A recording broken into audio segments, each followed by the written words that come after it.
Karena itu sebenarnya perpindahan ibu kota dari Jakarta ke IKN itu atau ke Nusantara itu harus diberikan makna yang baik gitu. IKN itu mimpi Bung Karno. Betul. Udah ada tempatnya lagi yang ditentukan. Pak Harto sempat membebaskan lahan di Jonggol, ibu kota. Pak Habibie berbicara tentang itu, semua presiden berbicara. Pak Jokowi tiba-tiba dia patok, bebaskan lahan, dia bilang dia taruh alat berat, gerak, dia bangun. Ini apa namanya gitu loh. Kan ini juga kita manusia itu banyak salah, dan kita juga termasuk yang suka ngeritik itu juga harus sadar juga bahwa kita banyak salah. Saya lihat ini kenekatan orang ini adalah khazanah kita. Makanya saya tidak mau, apalagi karena beliau sudah akan berakhir, tidak mau bahwa beliau itu dalam situasi seolah-olah berakhir jelek. Justru dia lagi meletakkan sesuatu yang baik bagi kita dan pemerintahan baru yang akan datang. Kita mengucapkan terima kasih kepada Pak Jokowi dengan apa yang dia buat ini, dan kita sambut pemerintah baru. Politisi Partai Gelora Fahri Hamzah ikut berpendapat terkait pembangunan IKN. Gampang saja. Apalagi faktanya bahwa Indonesia belum pernah membuat kota yang secara khusus buat pemerintahan.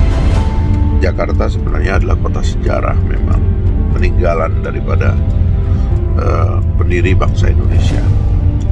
Karena itu mendirikan sebuah kota baru yang akan menjadi mimpi bagi seluruh bangsa Indonesia tentang wajah bangsa ini setelah 100 tahun kemerdekaan kita, merupakan satu langkah yang dapat dimengerti untuk kepentingan jangka panjang bangsa Indonesia. Ia mengungkapkan jika IKN merupakan imajinasi masa depan bangsa Indonesia. Fahri menyampaikan pandangan terkait pembangunan IKN lewat video berdurasi 2 menit 2 detik. Ia mengatakan jangan dibesar-besarkan jika seolah negara sebesar Indonesia sulit bikin satu kota. Ia mencontohkan developer bisa membuat kota, tidak mungkin negara tidak bisa membangun satu kota yang dikhususkan untuk pemerintahan. Karena itu saya kira tidak ada perlunya untuk mengkhawatirkan. Pembangunan IKN ini akan berjalan dengan lancar dan akan menjadi salah satu monumen 100 tahun kemerdekaan kita. Jadi maju terus dan lanjutkan IKN.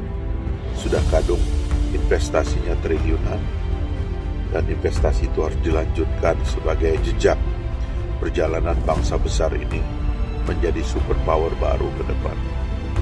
Terima kasih kawan-kawan. Selamat, salam. Jakarta adalah sejarah peninggalan pendiri bangsa Indonesia.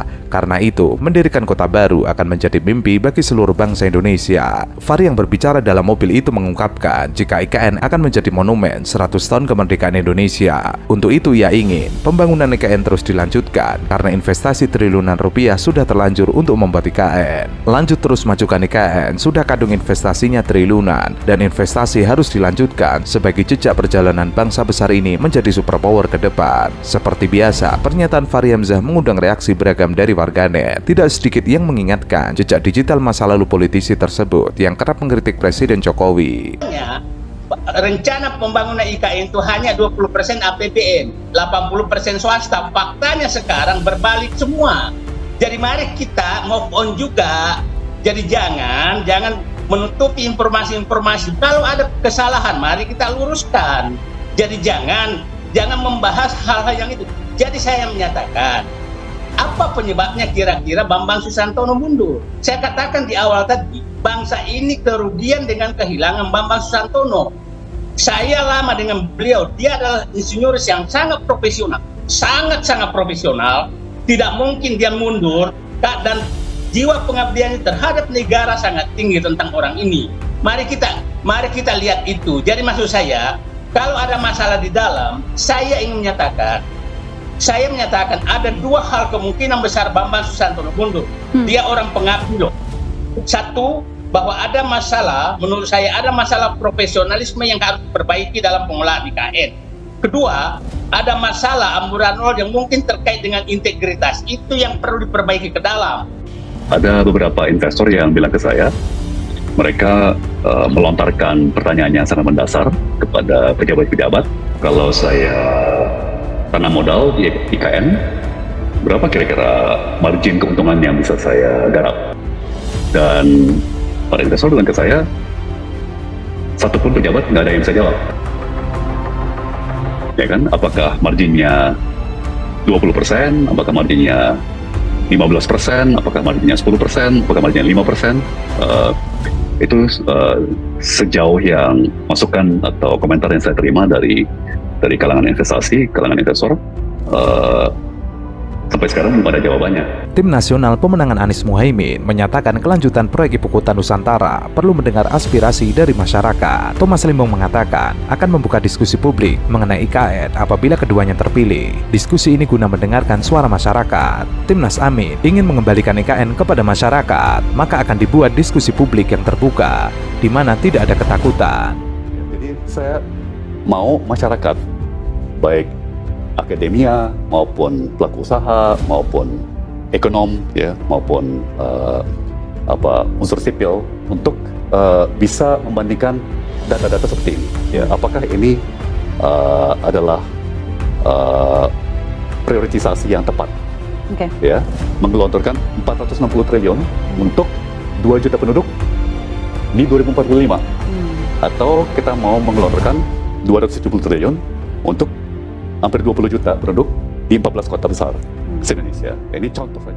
Semua kebijakan yang berpengaruh kepada publik harus melalui prosedur birokrasi serta konsultasi publik yang memadai. Jika syarat itu terpenuhi, maka akan tercipta kebijakan publik yang optimal untuk masyarakat. Tidak mungkin pemimpin mengetahui semuanya. Jadi keterbukaan terhadap informasi, terhadap sudut pandang yang berbeda, dan perpaduan dari berbagai perspektif yang beda, itulah yang menghasilkan kebijakan optimal.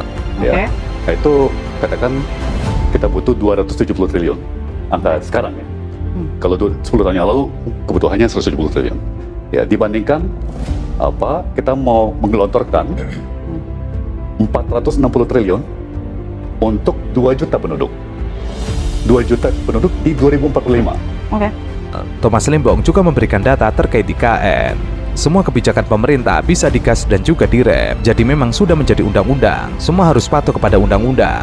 Tapi apakah ini mau digas atau direm secara halus atau menengah atau mau direm, itu melalui konsultasi publik. Selain itu, CEO Kapten Timnas Amin, Thomas Lembong, sempat mengatakan arah pembangunan Anies Muhaimin ialah akan menghadirkan 14 kota yang sudah ada di setiap semenanjung pulau serupa dengan Jakarta. Lembong mengungkapkan akan terdapat 14 kota yang menjadi fokus pembangunan agar dapat menjadi Jakarta kecil, yakni Batam, Bangka, Bogor, Pontianak, Semarang, Surakarta, Gresik, Surabaya, Sidoarjo, Banjarmasin, Balikpapan, Makassar, Denpasar, dan Lombok Barat. Tapi sekali lagi, bandingkan angka 270 triliun untuk memenuhi infrastruktur dasar, kebutuhan dasar di 14 kota, dibandingkan 460 triliun untuk hanya satu kota di Kalimantan Timur saja. Ya, bahkan Kalimantan Barat, Kalimantan Tengah, Kalimantan Selatan nggak akan dapat apa-apa, karena hanya Kalimantan Timur saja gitu ya. Dari 14 kota tersebut, maka bisa dikatakan terdapat 11 provinsi yang diharapkan mengalami kenaikan perihal PDB, ADHK maupun ADHP. Jika diasumsikan bahwa setiap provinsi tersebut memiliki kenaikan 30% dari kondisi saat ini dan provinsi lainnya dianggap tidak mengalami kenaikan, maka PDB ADHK mengalami kenaikan menjadi sekitar 13.000 triliun. Sedangkan PDB ADHP melonjak sekitar 22.000 triliun. Yang apa yang dilakukan dengan Pak Basuki jadi PLT kan sudah bagus. Kan masalahnya di situ sudah kita mampu identifikasi semua kok. Nggak ada yang masalah terlalu serius sekarang. Kalau tapi sebaiknya Pak Basuki akan tetap jadi pengganti untuk Pak Basuki tetap jadi kepala UIKN-nya apa nanti? Dia PLT aja sambil nanti cari ya. Pak, kriterianya gimana Pak? Kriteria waktunya periode Pak Jokowi atau nanti setelah Pak Prabowo aja yang ini? Ya, kepala DPD. Tahu tanya dua presiden Pak, itu aja. Kepala otorita IKN yang Bapak bilang tidak becus ataupun tidak bisa mengambil keputusan Pak terkait permasalahan lahan Pak, itu kelanjutannya seperti apa Pak? Menteri Koordinator Koordinator Kemaritiman dan Investasi, Luhut Binsar Panjaitan memberikan respon keras soal heboh mundurnya Bambang Susantono dan Doni Rahayu dari kursi kepemimpinan Badan Otorita IKN. Luhut mengaku kesal dengan kejadian ini. Menurutnya ada masalah kepemimpinan di balik mundurnya Bambang dan Doni. Padahal menurutnya Otorita IKN adalah organisasi yang sangat kuat. Pasalnya, semua aturan pendukung sudah ada. Semua keputusan dan kebijakan bisa dilakukan dengan mudah. Namun, Luhut melihat Bambang dan Doni terlihat tidak berani ambil keputusan. Hal inilah yang membuatnya merasa kesal. Kalau Pak Jokowi juga bilang ini tidak ada masalah, kemudian juga investasi tetap ya, kalau ada masalah, soalan dong. Pasti ngomongnya tidak ada masalah. Nggak mungkin, oh ini ada masalah begini, nggak mungkin lah. Ini soal legacy. Termasuk juga belum dengan penandatanganan perpindahan ibu kota itu termasuk masalah atau? Ya pasti akan ada masalah. Misalnya mau ditempati oleh menteri dan sebagainya mulai bulan Juli ini dan seterusnya. Memangnya kedutaan besar mau pindah? Enggak lah.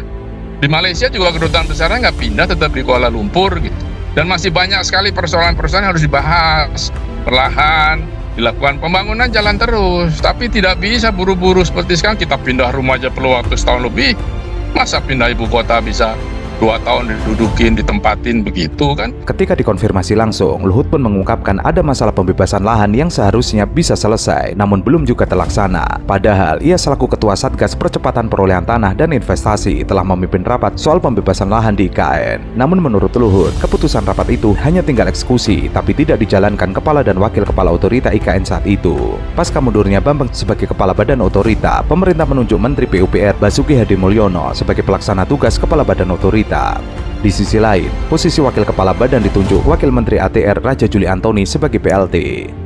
Uangnya kan nggak jelas memang. Contoh, pertahanan, TNI AL, TNI AU, dan sebagainya itu belum ada anggarannya. Tapi Pak Luhut bilang nggak ada yang masalah kok. Ya Pak Luhut kan selalu bilang begitu, nggak heran lah. Gitu. Yang penting sekarang buka-bukaan saja. Di mana masalahnya?